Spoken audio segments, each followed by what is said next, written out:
Next question.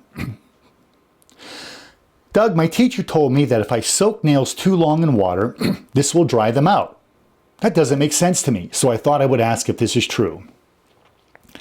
It's a very common myth that soaking the nails dries them out. How can soaking the nail in water make it dry? That makes no sense. So why do people say this? Well, this is yet another example how using improper terminology leads to confusion. Water cannot cause anything to become dry. Extra water inside the nail plate causes it to become wet. But when this excess water leaves, the nail plate returns to its normal levels of moisture. It's never completely dry. It always contains some moisture, and moisture is water. Remember, water is moisture, and moisture is water. They're one and the same. I think what your teacher was trying to say is that excessive water exposure can damage some nail plates when they are repeatedly exposed to water, and then they lose that water to dry out to their normal moisture levels again. This can be damaging to the nail plate. For instance, tiny cracks can rapidly grow into larger cracks. Or the plate may begin to peel at the free edge. It's this damage that's sometimes confused with dryness, but they're not related. So if people see dryness, damage, they call it dryness even though it's not related to dryness at all. Why do I say this? Well, that's because the nail plate likely contains the same water content as before, but now the surface is visibly damaged. How does water cause this damage to occur? When nails contain their normal levels of moisture, around 15%, they won't easily bend. But if you increase the moisture content of the nail plate, they become highly flexible.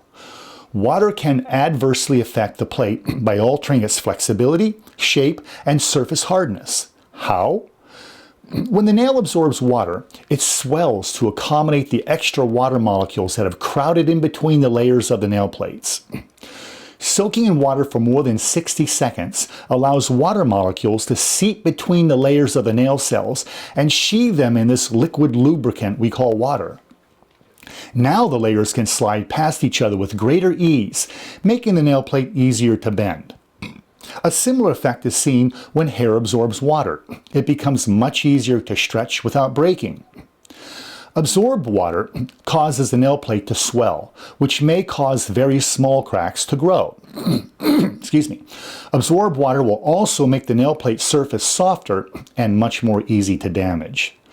The softer the nail surface, the more prone it will be to scratching, pitting, flaking, and peeling. Softened nail plates are easier to damage by physical actions such as picking, prying, scraping, and filing.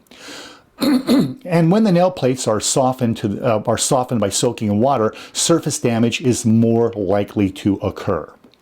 Water gets all the blame, but the heavy-handed nail technician usually causes most of the surface damage.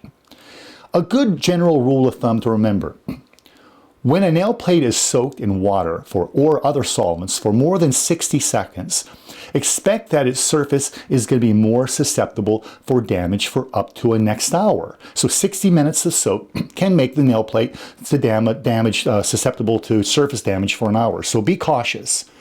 Hand washing for 15 to 20 seconds is not expected to add excessive amounts of water to the nail plate. So please do wash your hands, especially between clients and clients before services.